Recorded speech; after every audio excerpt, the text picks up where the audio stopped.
Copying is done.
Arey, you are writing so slow. How will we finish otherwise then?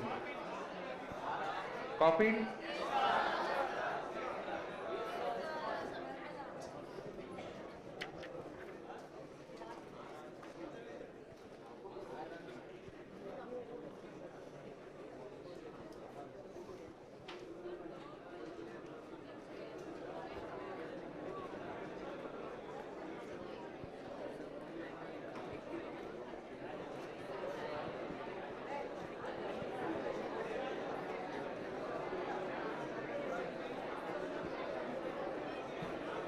Breaks?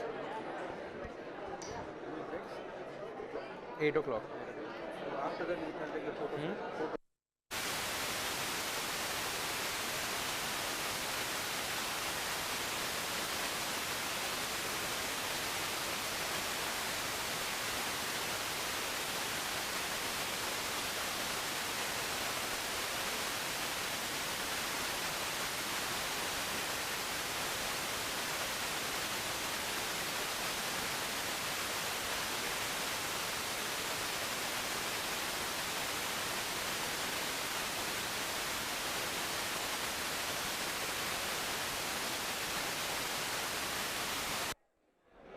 Please tell me, have you finished copying?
Fair enough, pay attention.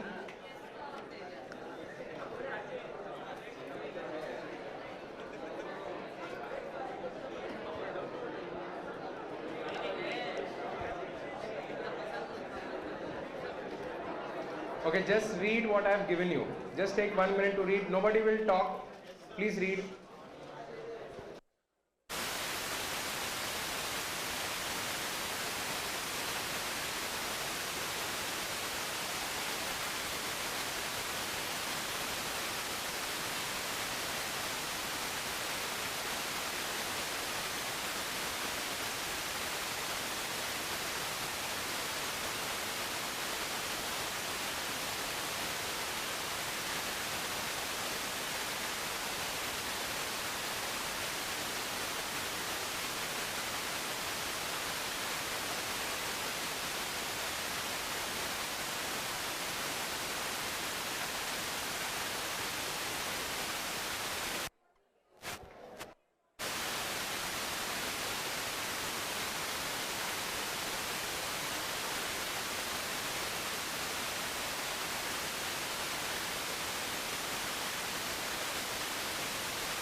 Shall we start?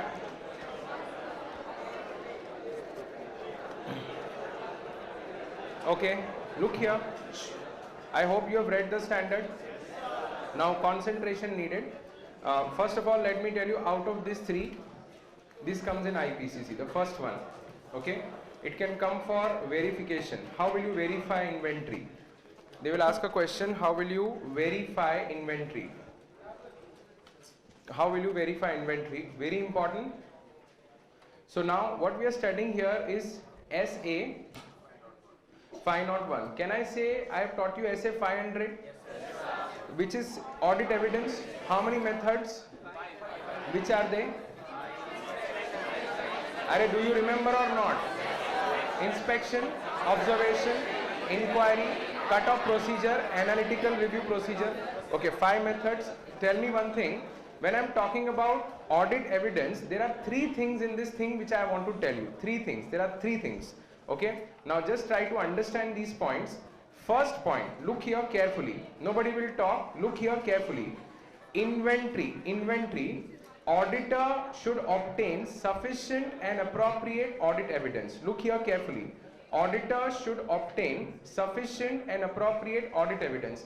That side I can listen some noise. Okay, so please concentrate. Let me explain. You will understand. You will get marks for it. I am not going to get any credit. So just pay attention.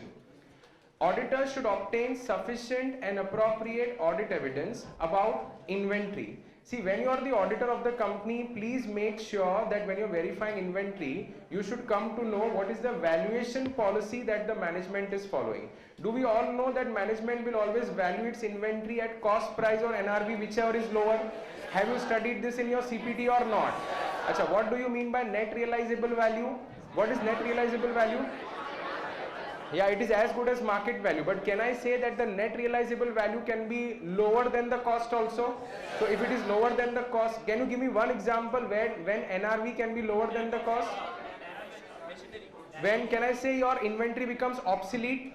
Okay, inventory becomes useless, then can you try to just dump the inventory by selling it at less than the cost price? That time your NRV becomes lower than the cost. So when I am talking about inventory should be, auditor should obtain sufficient and appropriate audit evidence that inventory verification is conducted and it is also valued by the management. Okay, it is also valued. There is only one accounting standard which will be accounting standard 2. Achha, now it is whose responsibility to value its inventory? It is whose responsibility?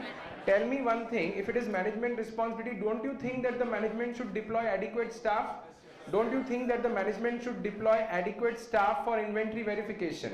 So auditor should obtain sufficient and appropriate audit evidence that management is verifying inventory on a regular basis, plus it is deploying appropriate staff for doing regular verification of inventory. Plus it is also expected that the management should maintain appropriate records for inventory, which is the main record which you will go and check as an auditor stock register. In fact, I would suggest you that when you visit the factory, that time you should always take the stock register Xerox copy with you and you should verify the Xerox copy with the actual inventory which is kept. That is how you will come to know what is the physical inventory stock kept and how much is being there in the the stock register. Because many a times when you go to the factory, they will say we have 100 units, but the register is showing say 200 units. So that is not fair. There is a difference of 50% inventory. So you can only trace out such difference when you actually go to the respective location to do verification of inventory. And you can give this information. Just now I taught you which paragraph? OM para. Which paragraph? Other matters para. That means if you have done stock verification additionally, you can give such information in the other matters paragraph also. Have you understood this point? So let me just give you a brief idea. We are going to study how many parts in this standard? 3 parts. Which are they? The second one is claims and litigation. Third one is repeat. Which is the first part? Then third one. As far as inventory is concerned, whose responsibility to verify inventory? Management should follow which accounting standard? How should the valuation be done? Can I say that management has to deploy adequate staff and it has to conduct inventory verification on what basis? So can the management give an excuse that I don't have adequate staff, so I have not done inventory? That means it's a weak internal control. It's a weak internal control. So if management is giving you excuses like that, then it's a weak internal control. And what else the management should also maintain? stock register. So if the management is not maintaining stock register, can I say again this is also a weak internal control? Such point should be reported by the auditor. Have you understood this? Okay, what about claims and litigations? What do you mean by claims and litigation? Last year you would have studied Sale of Goods Act. Do you know that in Sale of Goods Act you would have studied something called as Acha, what line? Lien. It is called as lien. What is it called as? Lien. How do you pronounce it? Lien. When I say right of lien, lien means what? It is a right to hold somebody's property. It is a right to hold somebody's property. Can I say that the lien gets created when there is a charge?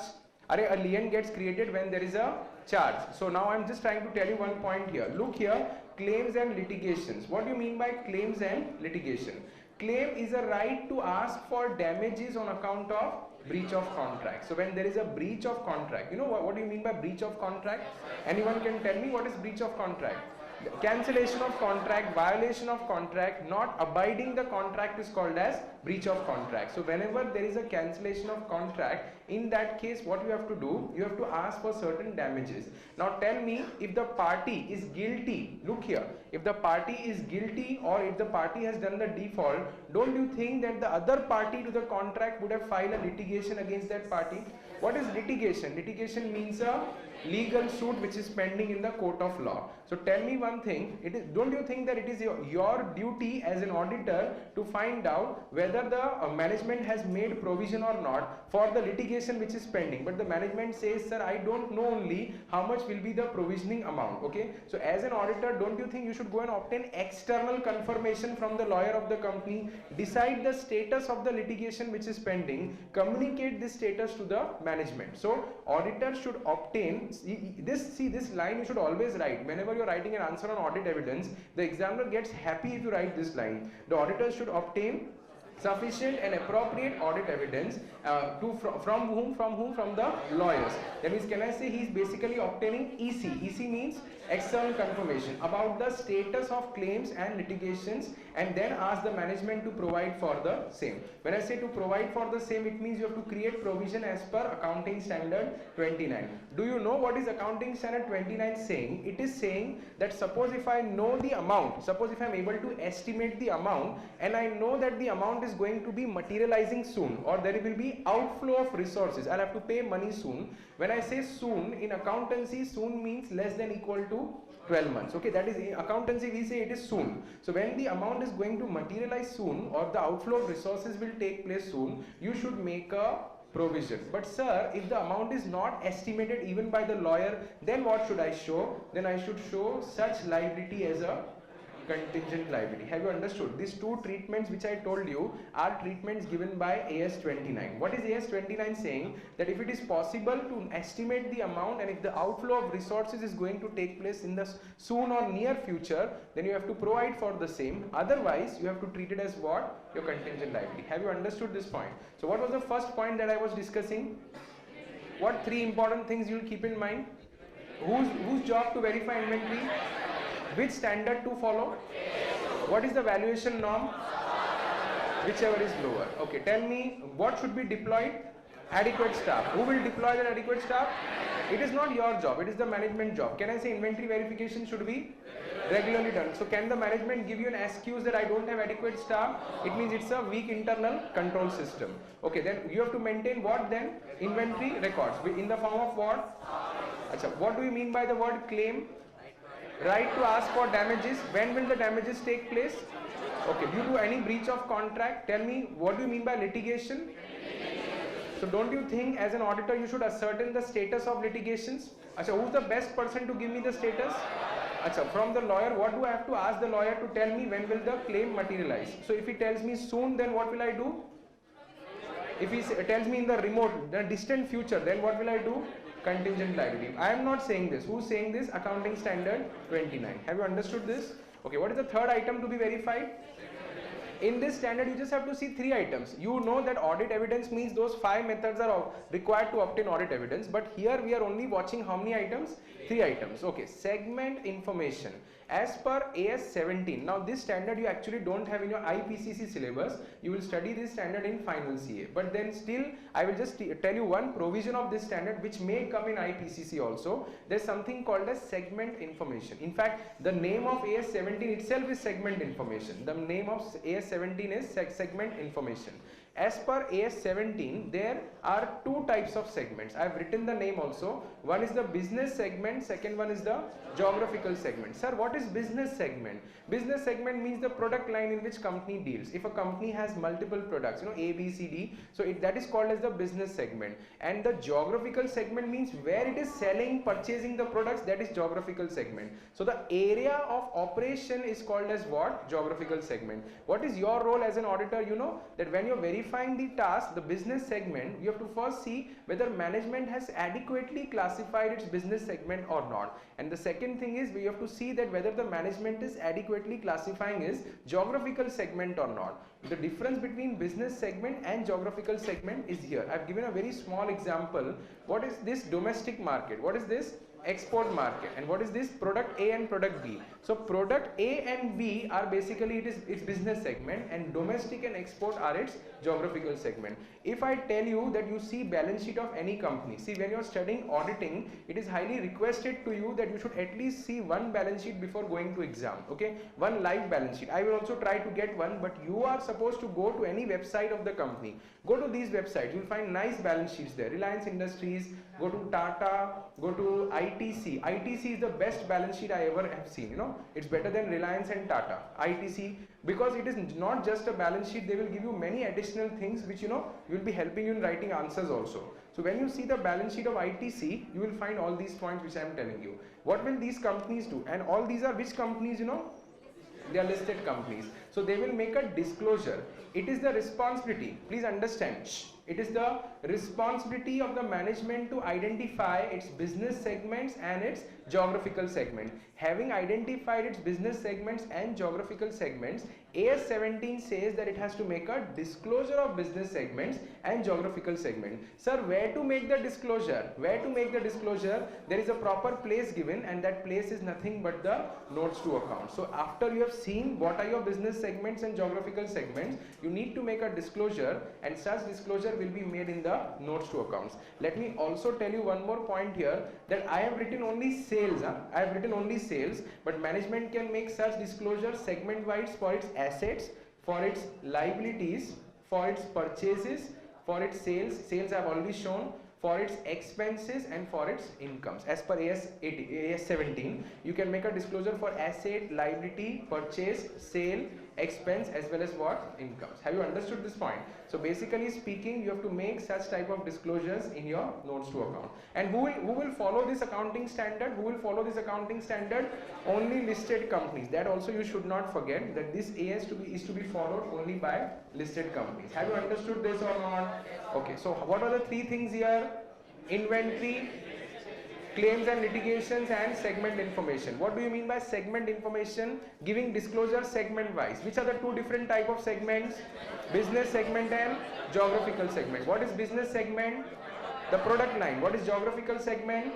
The area of operation. Where to make such disclosure? Who will make such disclosure? Any listed company. Have you understood? So disclosure will be in this format. Is it clear or not?